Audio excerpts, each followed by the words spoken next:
Já, þetta búið að vera löng og góð umræði hjá okkur, Sigrún. Já. Við erum búin að fara yfir með efnahagsmál og erfið mál. Börn og Epsteinskjölin og fórum aðeins til Grænlands, en við fórum ekki niður á þing, vorum ekkert að pæla í. Það var aðeins talað Kristrúnu. Fólk var svolítið hissa á viðtalinu í Silfursviðtalinu. Sástu það? Nei. Það sem hún var að tala að eina efnahagsaðgerðin eina efnahagsaðgerðin væri að fara og draga úr vægi verðtryggingar. Já, ég sá það. Já. En það efnahagsmálin eru náttúrulega reynist þessari ríkisstjórn, þau reynast einu erfið. Mér þegar svona misvægi, ef við erum að ganga inn í einhverja kreppu, samdrátt, þá það bara þannig. Ég meina, við erum búin að búa í kapítalísku samfélagi lengi og þetta fer bara svona. En það eins og að ég myndi halda stjórnvöld ætti að vera með einhver svona segja, þetta staðan, við erum að hreyða þau kannast við þetta, herða sultarólarna var sagt ekki náttúrulega, eitthvað sem að stjórnvöld segja. Það er betra heldur en að vera með svona hálfgerð afneitun að bara alltaf andmæla því ástandi sé svona. Já, nú er verðbólgan komin í 5,2%, nei, raunverulega er hún að lækka, þetta er bara tímabundin hækkun og einskiptishækkun og eitthvað svona. Og það er svona alltaf verið að andmæla ástandinu, sko. Ég finnst líka, verðlagið hjá okkur er orðið þannig að við erum 2 heimili með hund og ef að til þess kona fyrir búðuna og þá sem að, hvað var þetta? 8.000 eitthvað. Þetta er ótrúlega fjárhæð sem við erum að borga fyrir botfylli í bókan. Þetta er ekkert í bókanum. Þetta er en svo var umræðin á það sem að því það er verið að tengja ellilaunin við launavísitöluna og það er ekki hægt annað en að kjör eldra fólks þau taki breytingum eins og önnur því að annað í samfélaginu eins og verðlag og hlera að gera það en það er ekki hægt að láta einn hóp fólks bara verða út undan. Það var náttúrulega öryrkjar og eftirlauna fólk fekk skerðingu í hruninu þegar við ætlum að herða sultarólarnar og nóttöku á, síðan reis samfélagið upp aftur, en þau fengu aldrei leiðréttingu. Það er þeir sem hafðu verið að kaupa húsnæði fengu stóru leiðréttinguna, 84 milljarða og alls konar fólk fengi leiðréttingu og hinn og þessu, en þetta fólk verið skilja eftir. Það sem er eins og verið gagnrýnt við þessa aðferð er það að lífeyririnn skuli hækka í takt við laun, þó ekki þegar að laun hækka minna heldur en verðlaga, því að það átt að taka tillit til verðlags og það er, fyrst var skerðingin sem er þarna og síðan verður misgengi vegna þess að lífeyririnn eltir verðlag á meðan að laun fara umfram verðlag, það sem auki kaupmáttur launafólks en hinn er skilin eftir. Og það hefur verið gagnrýnt. Ég sé ekki beint að þetta sé svona vandamál næstu 5, 6, 7 árin En þú veist, til svona lengri tíma getur þú sagt að þetta hlýtur náttúrulega að leiða til þess að eftirlaun verði hærri en laun. Jú, en það er kannski eftir 100 ár óbreyttu. Þannig að ég var svona kvart yfir þessu áðan að það verum alltaf að tala efnahagsmál út frá okkur svona hugmyndastefnu hvort eitthvað sé bara yfir höfuð. Við erum að tala að fólk sem vinnur hjá ríkinu sé að sóa verðmætum en þeir sem vinna hjá einkageiranum sé að búa til verðmæti og þetta er nú úrelt Þetta er bara inn á þingi alla daga. Við vitum en þetta er ekki svona. Jú, en samt er okkur búið upp á svona umræða og þetta er eitthvað skautun í samfélaginu og kannski vilja sumir bara skautun og það sé ekkert samtal. En ég held að við erum pínlítið samfélag og ættum að geta ráði við að vera til þess að tala verðbólgu svona, þannig við sem meira og minna sammála það, svona hvað eðlis þessi verðbólga sem er núna. Þetta verðbólga getur verið margskonar og það eru alls konar hvatar á bakvið hana og þetta er ekkert einfalt, ég er ekki að segja það. En svo verðbólga sem við erum að glíma við núna á sér eitthvað svona sérstaklega þessar rætur. Já. Og mér finnst það ekki að vera svona samkomlag það til þess að við getum verið að tala aðgerðina við því. Þannig að menn sé ekki að nota krísuna til að koma í gegn einhverjum niðurskurði opinberri þjónustu sem er ekkert ástæða fyrir verðbólgunni, aukin opinberri þjónusta. Það ekki. Nei. En menn bara, og svo kom Kristrún með verðtrygginguna og ég nefndi dæmið af sem hefur nú yfirgengilegt við öllu þegar Sigmundur Davíð stóð á Arnarhóli og sagði að verðbólgan væri hælisleitunum ekki. Það sem að allir vilja nota krísuna til að koma fram sínum óskalista fram. Já. Og þetta er ekki, ef þetta er húsfélag, þá er þetta ekki skemmtilega fundir, sko. Nei. Þetta er svolítið eins og danska konan sem að vildi koma á loftslagsaðgerðum. Já, hún var góð. Já, það var frábært mynd. Já, breyta bílastæðinu. En það er verður kosið í næstu helgi í uppáhaldsflokknum, hvernig verður formaður? Það verður Framsókn. Ég held að það sé bara næstu helgi. Já. Og það ég heyrði eitthvað svona að því að væri að vera að leita þriðja valkosti. Já. Ég veit ekki af hverju, kannski að það er svolítið hatrum baráttan strax. Já. Vera að klaga fram og tilbaka. Og það er búið að koma nafn Sivja Friðlisdóttur það sem er svona dæmi sem að gerist að finna einhvern svona utanakomandi til þess að skapa frið, til þess að finna framtíðarleiðtogann. Og Halla Hrund, hún hefur verið nefnd á kaffistofunni hér. Já, en ég líklega metur það þannig að hún hafi bara ekki séns. Hún er náttúrulega ekki svona framsóknar nýkomin í flokkinn. Nei. Og sumum finnst hún geti allt eins verið bara í Samfylkingunni eða Viðreisn eða hún er bara þannig stjórnmálamaður. Er engin Karl sem kemur til greina?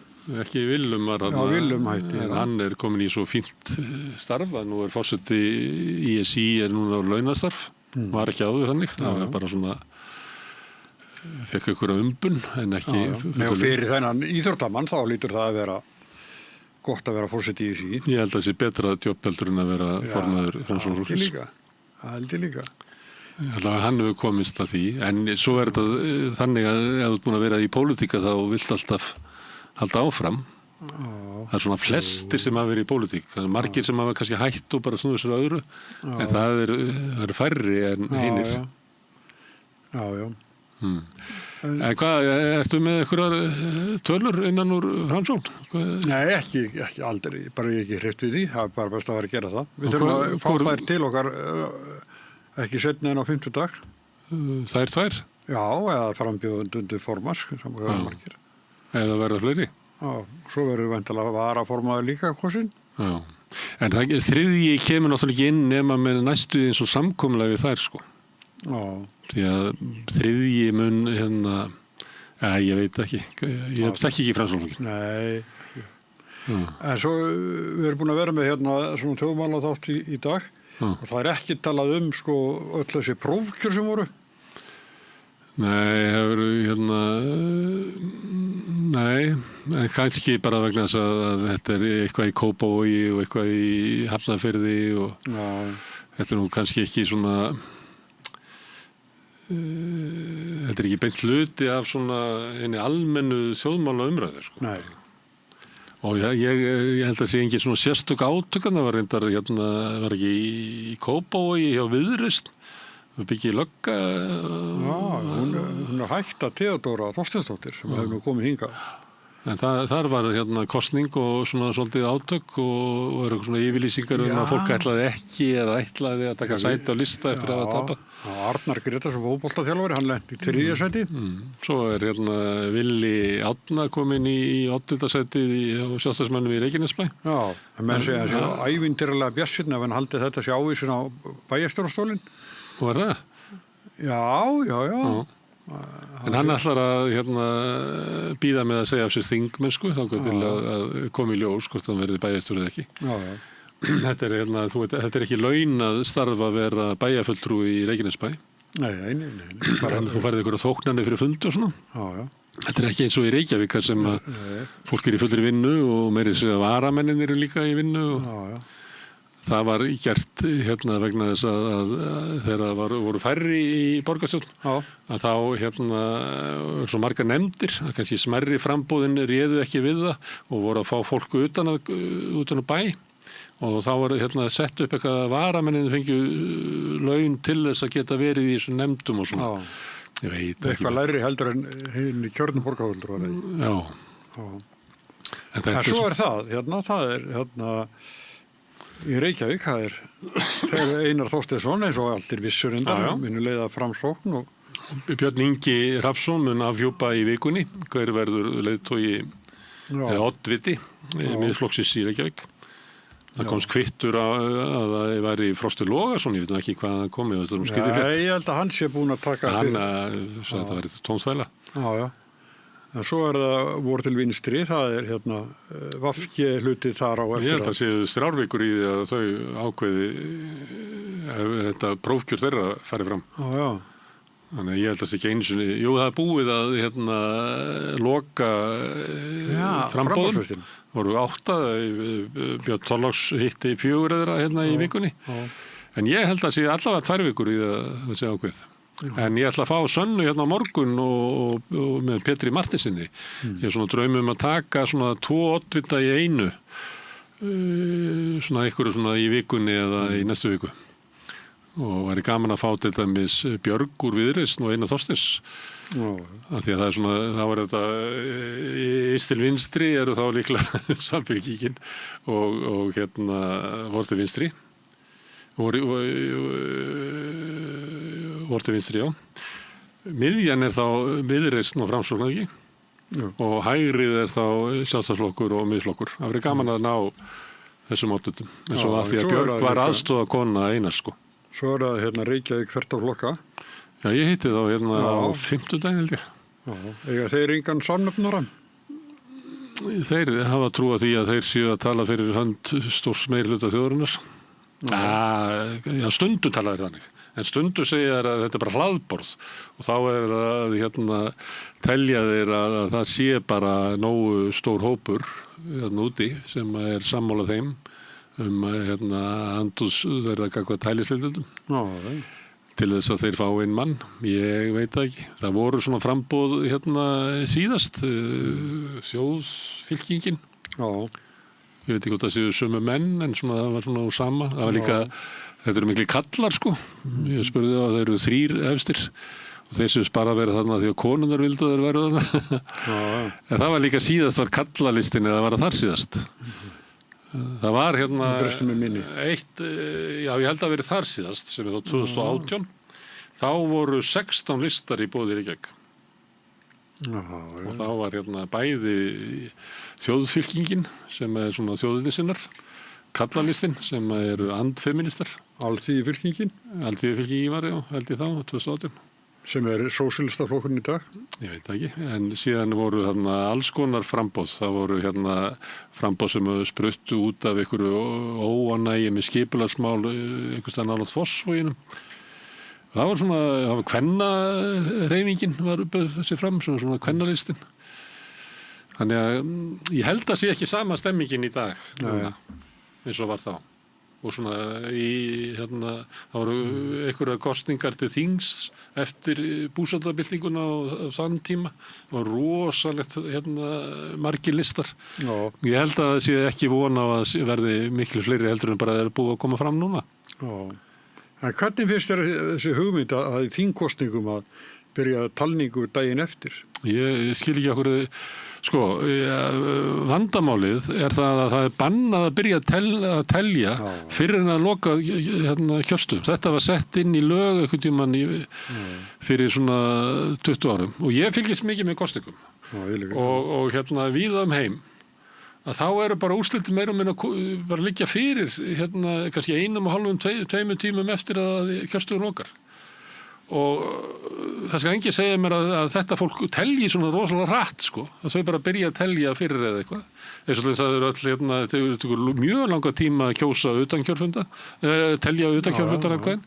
En það aldrei gert fyrir síðast. Þannig að ég segi maður bara byrja sko daginn áður mín vegna að telja þau. Það lítur að vera að hafa eitthvað svona reglu það, umgengnina. Þú hefur séð myndir frá Bandaríkjunum þegar það verið að telja. Þar eru svona glerveggir og það verið að telja hinum í veggin og ég held að bara megi hver sem koma og horfa. Þannig að ég næði þessu ekki, sko. Það megi ekki byrja að telja bara fyrir eftir klukkan 10 og þar að leiðandi þá sé allir svo sipnir að við sem bara byrja að telja daginn eftir. Hvar þetta gert svona? Nei, bara það er að byrja að telja bara klukkan 3 og þau sé að fara það inn. Eða bara utankjörfundaatkvæðin bara daginn áður þessuna. Já, en að byrja að telja bara þannig að þeir sem fari inn að sko það sé þannig að þau geti verið þar fram yfir að kjörstöðum verið lokað. Þannig að þau geti ekki tvær útminn eina vitnesku. Nei, ekki verið enn klukkan 10. Já. Og það er ekkert vandamál. Þetta er bara, við skulum taka þetta á. Þá getur bara næsti hópu komið sem er bara ferskur og fínn. Líklega þarf að vera sama svona yfirmenninir yfir þessu. Ég næ ekki þessari, og ég þekki þetta hvergi, það er reyndarið þegar ég er að segja þetta, ég ætla að reyna að rifja það upp, sko. Það er einhver stað þar sem að, sko, talningin er mjög sein. En hollenskar kosningar voru í haust. Það bara lágu úrsliti fyrir bara meira og minna, bara leið og kjörstöðum var lokað. Það var reyndar byggt fyrst á svona útgöngusmá. En það bara raskaðist ekki. Það er reyndar einfalt hjá þeim, að því að landi er eitt kjördæmi. Alveg sama. Þá ekki að færa þetta, talninguna til næsta dags, og bara byrja að telja löngu áður en kjörstöðum verður lokað. Svo bara það var eitthvað að tala að þurfti að flytja, sko, frá Höfn í Hornafirði ekki til Akureyrar. Nei, það fer til Keflavíkur. Ok, þá Selfoss. Djúpi úr þá fer til Akureyrar. Og það segjum bara Egilsstaðir, þú ert að fara yfir Norðurlandshálendið. Og það er einhvern tímann það við erum eiginlega oftar að kjósa á haustin, við kursum nú bara næstu inn í desember síðast. Þannig að það getur alltaf að vera von. Þá finnst mér alltaf að setja bara reglur að séu 2-3 talningastöðar. Sjálfsögðu. Það er ekkert, ég trú ekki að það raski ykkur. Og menn verða bara að halda á trúnað ef það er, sko. Þessi stjórnum talningunum og þegar þeir, sko, tala sín á milli í tölvu bara hvernig staðan er. En ég alveg sammálaður að það þurfa að bíða í allskis veðrum til að geta flogið frá Egilsstöðum til Akureyrar. Já, mesta vesenni er hvort sem er þessi flutningur og kössum og svona sem er þetta frægt. Var ekki gert bíómyndum eða eitthvað svona sjónvarpsleikrit. Það sem að sýslumaðurinn á Patreksfirði var að tína kössum á leiðinni. Ég held að í bíómyndin er hann látið hrynja niður hlíð eitthvað staðar fyrir vestan. En það eru dæmi úr kosningasögunni þar sem að og svo náttúrulega í Borgarnesi þar sem að voru opnir kassar og óvarðir. Það eru alls konar svona klúður. En það er ekki fyrir nokkur áður þá lokaðist óvart kjörkass inn í fangaklefa lögreglustöðinni í Borgarnesi. Alls ekki svona sögur. Þetta er ekki út af því hvenær var að byrja að telja, sko. Nei. Það var þetta með sýslumanninn á Patreksfirði, hann fór bara út með kjörkassa og kjörsela og hitti bara ég fór nú að bryggja það fór á elliheimilið ekki. Já, ég held að líka að fari til einhverja sjómanna sem voru að fara á sjóu. Svo reyfalegur kjörkassi. Það fóru heimsótti alla sjálfstæðismenn sem að þekkti og leta á kjósa. Utan kjörfundandi. Herðu, þetta var gott hjá okkur í dag. Þetta var merkilegur þáttur margt áhugaverð umræða. Ég setja okkur bara gott. Jú. Þakka Pétri Fjellstið fyrir að taka upp og senda út. Þakka fyrir okkur báða. Ykkur þakka ég mest sem hafi verið að horfa og breytt þessu í samtal okkar í fjölmunum. Minni á eins og ég gerir stundum að allt sem ég sjáið hér og heyrið á samstöðin er í boði áskrifenda. Samstöðin eiginlega fær aflið sitt frá þeim hluta áhorfenda og áhorfenda sem hafa gerst áskrifendur og við höfum getað vaxið vegna þess að áskrifendum hefur fjölgað.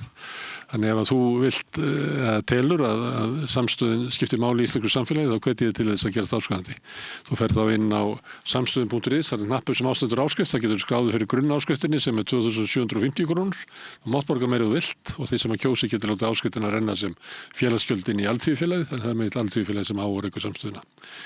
Við ætlum að vera hérna annað kvöld klukkan 8, þá verður rauðaborðið, en njóti bara þess sem eftir af helginni. Takk fyrir okkur í bili.